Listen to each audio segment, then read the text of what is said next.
James Wan down to direct Avatar 4 if James Cameron decides to step aside. The Aquaman filmmaker says he'd love to take a crack at the billion-dollar franchise. Cameron also hasn't decided how directing duties will be handled on a prospective fourth Avatar film, given the director's stated intention to move on to other projects. Yet another director named James Wan, says he'd love to be involved in the project should Cameron elect to scale back his involvement with the franchise. Wan told Screen Rant in an interview, "I have not done Avatar.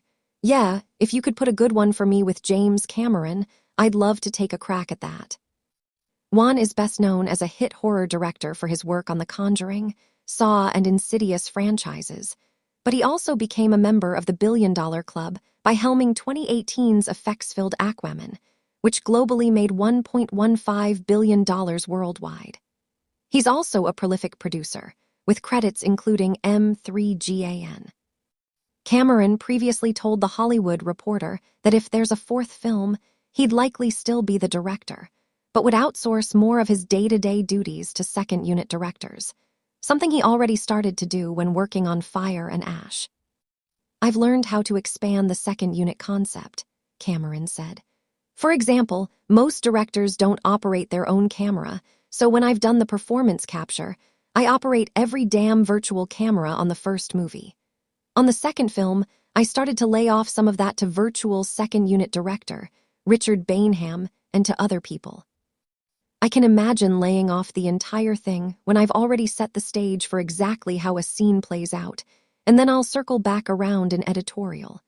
So yeah, that's possible." As for whether there will be another Avatar film, Cameron has been candid that it all depends on the box office of Fire and Ash, while stopping short of expressing a specific target number. "This can be the last one.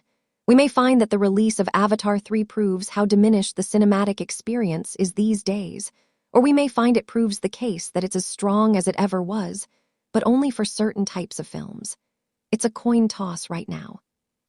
We won't know until the middle of January." While it's not quite yet the middle of January, Fire and Ash has already become the latest Cameron film to prove wrong any doubters of the franchise's vitality, despite getting softer reviews from critics than the first two entries. After 18 days, Fire and Ash blew past the $1 billion mark globally, and like the first two films and Cameron's Titanic, showed his epics have unusually long legs. In North America, Fire and Ash finished the weekend with a domestic total of $303 million after earning a better-than-expected $40 million. Fire and Ash hit the billion-dollar mark a bit slower than The Way of Water, which crossed it after 14 days. The first film made an incredible $2.9 billion, and the sequel hit $2.3 billion. Fire and Ash is expected to end up somewhere shy of The Way of Water, but still, it's tough to imagine Disney wanting to shelve any franchise that's so easily hurdling over the $1 billion mark.